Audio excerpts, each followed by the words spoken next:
네, 지금이 이제 그 3월 말이기 때문에 기업의 주총 시즌입니다. 그래서 주총이 상당히 많이 활발하게 진행이 되고 있는데 그 중에 대한항공도 오늘 주주총회가 진행이 됐죠.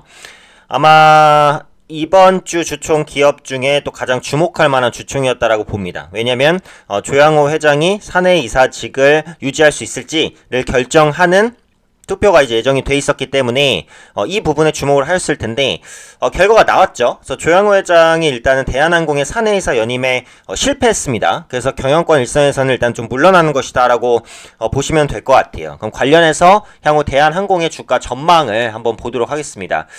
우선 오늘 이제 주가가 오르는 것은 지배구조 투명성에 대한 기대감이라고 보시면 될 것 같아요. 그러니까 이전에 그 유명하죠. 땅콩향 사건이 있었고, 그 다음에 이제 조양호 회장의 땅콩향은 물론 조양호 회장이 하는 거 아닙니다만 관련된 이제 총수 일가가 한 거죠. 그 다음에 이제 조양호 회장의 그 배임이라든지 횡령 이런 혐의가 있었기 때문에 이 한진 오너 일가에 대한 시장의 어떻게 보면 우려감, 경계감 이런 것들이 좀 굉장히 많았어요. 그래서 이번에 사회이사 연임에 실패할 수도 있다라는 전망이 이전에도 있었습니다. 그래서 결국은 이제 사내이사를 유지할지 아닐지는 표대결이잖아요. 그래서 지금 대한항공의 주요 지분을 봤을 때는 대한항공 이제 총수 일가라고 볼 수 있는 좀 우호 지분이 33% 정도가 됐습니다. 우호 지분이.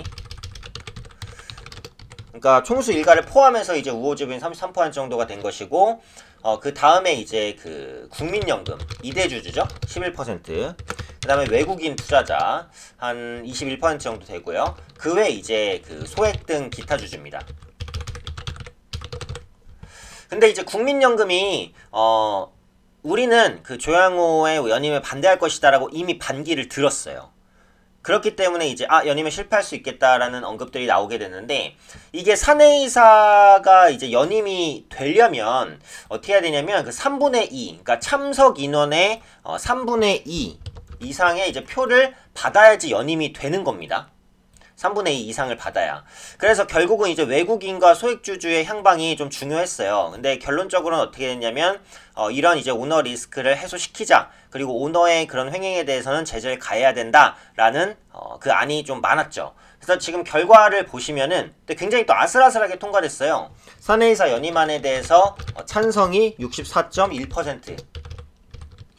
64.1% 그리고 반대가 35.9%로 부결이 됐습니다. 아까도 말씀드렸듯이 3분의 2 이상을 얻으려면 66.6% 이상의 찬성표가 나와야 되는데 한 2% 정도가 부족했어요. 그렇죠? 그러면서 이제 실질적으로 경영 일선에서 좀 물러나게 됐다. 이렇게 보시면 될 것 같습니다.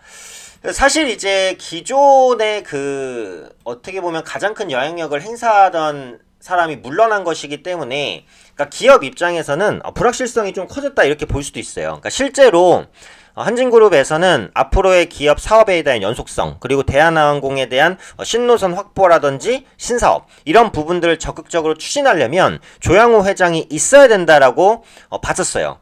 그래서 이제 연임을 해야 된다라는 주장이 힘을 얻었었는데 아까 말씀드린 대로 이 땅콩향 사건이라든지 최근에 이제 배임이라든지 횡령이라든지 그리고 갑질이라든지 이런 부분에 있어서 또 국민들이 좀 민감하게 반응하잖아요. 거부감도 크고. 그러다 보니까 심판을 내리는데 조금 더 초점이 맞춰졌습니다. 근데 뭐 압도적인 건 아니었고 아슬아슬하게 3분의 2가 채워지지 않으면서 이제 조양호 회장이 물러나게 됐다고 보시면 되겠는데 저는 이제 긍정적인 부분이 더 많다라고 봐요. 어차피 한진그룹의 오너리스크 때문에 대한항공이 저평가된 부분은 분명히 있었다라고 보거든요. 근데 이번을 계기로 대한항공의 투명성이 예전보다는 조금 더 개선될 수 있는 여지는 생겼어요. 그러니까 그런 관점에서 주가도 올라가는 것이고 또 최근에 이제 항공주가 전체적으로 부진할 수밖에 없었던 이유가 여러 가지가 있는데 첫 번째로 보시면 이제 LCC 추가 사업자 선정이잖아요. 3곳을 추가로 선정했어요. 그러니까 기존의 LCC가 6군데에서 9군데로 늘어나고 그러니까 총 항공사업을 영위한 업체는 대한항공, 아시아나항공까지 포함해서 국내 한 12개 정도에 되는 이제 항공사가 영업을 하니까 나눠먹기 싸움이잖아요. 그래서 경쟁이 격화될 것이다 라는 우려가 있었고 두 번째로 보시면은 그 아시아나항공 회계 이슈죠. 네, 감사 의견이 물론 지금은 그 적정으로 돌아섰습니다만 어쨌든 항공주는 부채 비율이 또 굉장히 높아요. 대한항공도 부채가 엄청 많거든요. 그래서 회계적인 감사에서 적정 의견을 받기 위해서 아시아나항공이 회계를 바꾸면서 작년 영업이익이 거의 뭐 3분의 1 토막이 났고 또 그러면서 부채 비율은 더 올라갔어요 또. 그러면서 이제 같은 업종의 대한항공의 부채 비율에 대한 우려성 이런 것들이 부각된 부분도 대한항공의 주가 하락의 원인이었고 그러니까 세 번째로 보시면 거시적인 여건이에요. 거시적인 여건이라는 건 이제 유가 상승, 환율 상승입니다. 지금 3월 달에 그 유류 할증료가 올랐어요. 그리고 4월 달에 유류 할증료가 더 올라갈 것으로 보여진단 말이에요. 그러면은 아무래도 항공권 가격이나 이런 부분이 인상될 수 있으니까 여행 수요를 억제할 수 있겠죠? 또 환율 같은 경우도 상승하게 되면 어떻습니까? 해외에 나가서 쓸 수 있는 돈이 줄어든다는 거니까 역시 여행 수요를 위축시킬 수 있고 또 국제 유가는 달러로 결제가 되잖아요. 그런 만큼 이제 유가가 비싸지는 그런 악영향도 있습니다. 그래서 이런 세 가지 부분들이 복합되면서 항공주의 투자 심리가 굉장히 침체가 됐었는데 이번 그 조양호 회장의 그 해임을 기반으로 해서 일단 기업 투명성 제고되고 아시아나항공 보시면은 일단 적정으로 돌았잖아요. 그쵸? 그래서 그런 부분 유가 상승의 환율 상승 이 부분은 부담스럽습니다만 어쨌든 이전에 있었던 악재들이 대부분 반영이 된 거라고 봐요. 그런 만큼 대한항공은 현재 위치에서는 완만한 반등 정도는 가능하지 않을까라는 생각이에요. 그래서 최근에 기관의 수급이 좀 빠져나가면서 주가가 하락했기 때문에 이 종목은 기관 수급에 대한 의존도가 높기는 하거든요. 그래서 앞으로 대한항공에 대한 그 매수를 기관이 다시 보여주는지 이런 부분 정도는 이제 체크가 좀 필요하다라고 판단을 합니다. 근데 어찌되었던 간에 이번 주총에서 그 조양호 회장이 물러난 것은 호재 쪽에 가깝다고 봐요. 기업의 불확실성 해소 쪽에 조금 더 무게를 둘 수 있다. 그리고 그동안 악재를 많이 가졌었던 항공주 같은 경우 지금 충분히 많이 좀 빠져있는 상황이기 때문에 저가 매수가 들어올 가능성들 좀 생각해 볼 수 있고 요즘에 대체율제라든지 이런 부분이 좀 많아지고 있잖아요. 그래서 그런 부분을 생각해 본다면 대한항공도 지금 위치에서는 좀 반등할 가능성이 높지 않을까.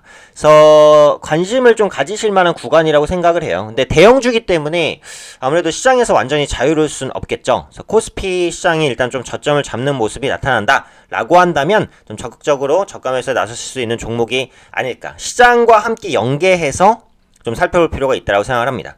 그래서 오늘은 그 대한항공의 주주총회 결과 그리고 그 영향에 대해서 간략하게 좀 말씀을 드렸고 그 외에 이제 항공주의 부담스러운 부분들 그리고 이런 부분은 좀 반영된 것 같으니까 시장이 안정되는 구간에 있어서는 좀 관심 있게 보실 수도 있지 않을까 이런 언급까지 해서 대한항공에 대한 의견은 여기까지 말씀드리도록 하겠습니다.